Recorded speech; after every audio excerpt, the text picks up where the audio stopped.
Alright everyone, a few days ago it was widely reported, including by yours truly, that George Soros had teamed up with the Koch brothers of all people for the After Charlottesville initiative.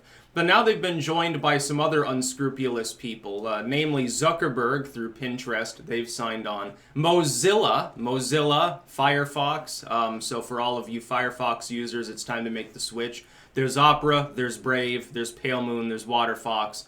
Make the switch. Firefox is no longer, like it was many years ago, the best alternative to what was then Internet Explorer of all things. I can understand why people had no choice but to use it. I'm not a Chrome user either, mainly because I value privacy. But yeah, you should use Brave and Opera seem to be the best. And Pale Moon I happen to like. There are certain things it can do that Opera has some difficulty with. Now, but being joined by, and also Patreon. So it's like, yeah, oh my goodness, I'm so surprised that this would happen. Look, the people who run Patreon are authoritarians, and they become more and more authoritarian over time. It started with kicking Lauren Southern off for daring to upload footage in which she fires off a flare. She did nothing illegal, she did nothing legitimately dangerous, she gets kicked off the platform, and they invent the term manifest observable behavior, which they no longer are adhering to. Now, several years later, they've been kicking people off for stuff that has nothing to do with real world behavior. Nothing to do with incitement, nothing to do with anything actually fanatic or extreme, which was something that I predicted would happen. I think, everyone knew was going to.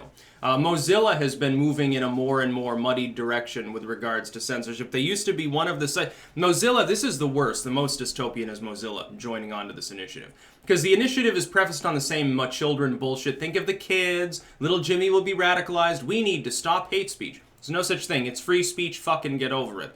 Google, by the way, good on Google. Google is standing for free speech more than Mozilla in this instance. That should really fucking concern you. Google's saying, well, no, we can't really sign on because you're not defining what hate speech means. Now, of course, that's sort of a waffling position, which is typical of Google. It's better than what Mozilla's doing. Mozilla says, yeah, we'll help combat extremism. 10 years ago, Mozilla, on the very forefront of the free speech debate, they stood against SOPA and PIPA and ACTA and all of these things. And they constantly harangued about it. They'd have, placards fucking emblazoned on their site, encourage everyone else to sign a petition and do this and write to your congressman because they might destroy the free and open internet. Mozilla was on the forefront of opposing every variant of censorship for a very long time. In the last few years, though, not so. A couple of years ago, and I reported on this at the time, Firefox decided to change the way its browser operated to defeat fake news. Again, this fucking bullshit excuse prefaced on the Russia collusion story that was never actually true. But we've got to change those algorithms. Dude, don't you see what's going on? The bigwigs of the billionaire class, with all of the tech firms and business partners they associate with, have formed an enormous trust, the likes of which the world has never seen. It's 10 times worse than the Gilded Era, the Carpetbagger Era could ever have possibly been. They want to throttle all human communication so that they can maximize profit. It is currently less profitable for them because there are a bunch of independent voices on the internet making money, number one, drawing attention and time usage away from corporate conglomerates, number two. So what they're going to do is this, for instance, with regards to the video world, what YouTube will resemble in 5 or 6 years if it moves in its current direction. Google, I think, is actually attempting kind of to stand against this, but realizes it faces an overwhelming assault by all of the other tech giants and communications firms, and they know that even if they're Google, they don't have the power to do much about that. They'll get attacked by Congress if they try to stand in the way of censorship, because Congress is also in part controlled by Zuckerberg and Soros and people like that. So what'll end up happening is this. YouTube increasingly will be priority content, that is the Kimmels and stuff like that they're allowed to be raunchy and show dick pics if they want, and they don't get in trouble because they're rich and famous already. People who will look grassroots but aren't, like maybe a Neistat or something, somebody who did not organically arrive on the scene and has the corporate backing sort of thing going on, and then people who sold out. People who decided, oh yeah, this corporate contract giving me $100,000 a year, yeah, I'll temper my message. I'll start dressing the way that some fucking manager in Hollywood tells me to dress. Just keep paying me. And so there'll still be independent content. It's just that it'll be tempered independent content. Everyone else will get brushed aside. Oh, they're not going to get mass banned. They'll still be there. It's just they won't get much attention. We already see it happening. It's already happening to a million different channels right now. Doesn't matter if you're political.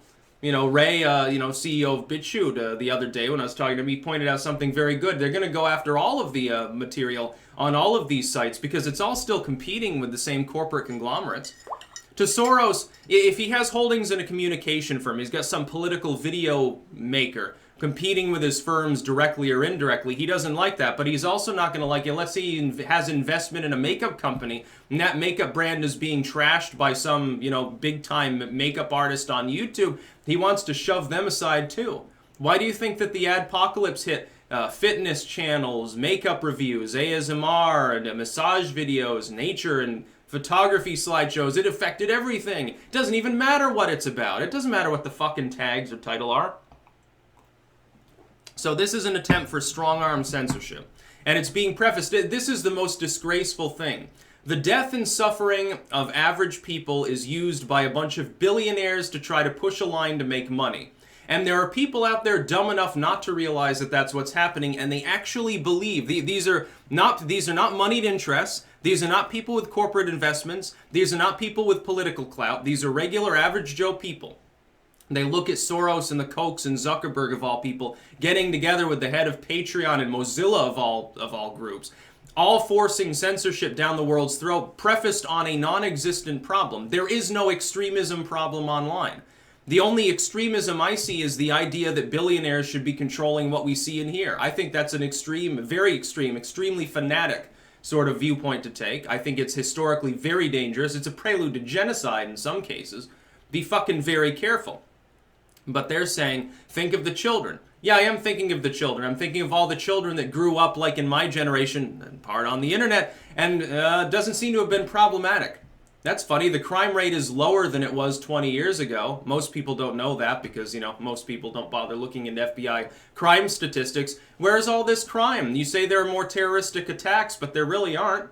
Not unless you redefine what that means. There's no more extremism unless you shift the goalposts and redefine what extremism is. I'm sure you can find plenty of extremism as long as you shift the definition, which these people are very good at. And shame on Mozilla for signing aboard such a thing. They were on the forefront of free speech. Now they're on the forefront of corporate fascism, basically, which is what they're pushing for. And people are too dumb to realize that it's a little bit mysterious. Why would the Kochs and Soros team up? I thought they were dichotomous opposites and shit. Open society and everyone should use drugs and gay rights that are put like the Soros side, and then on the others the Kochs, corporate welfare. It's the same thing. They both want corporate welfare. Soros wants welfare for his corporations. He's a billionaire. He's a rich dude. He's got a lot of industrial interests. It's really funny. Like one time Holt was like, we're nonprofit. Right Wing Watch. Like they don't make profit from what they do. Yeah, that's true, but you still get your check signed. Guess where some of that money comes from? Oh, George Soros. I wonder. It was funny because he tried to deny it and then had to remove the tweet because it's like, you just post the wiki, you're like, it's clear as day. It's one step removed from the Open Society Foundation, whose head is George Soros. He's the only one calling the shots there. How much more closely related can you get? He would have to buy Right Wing Watch directly, I guess. I wonder, does he own the parent company, plays like Vox and Salon and stuff? Maybe he can buy Vox out. That'd be funny. Yeah, they lose millions from Disney. Well, he's got way more than $100 million, so don't worry, he can buy up Vox. I just don't think he would want to. He's still a profit-centric sort of man. Even he doesn't want a dead fish that bad. That's about all. Peace out.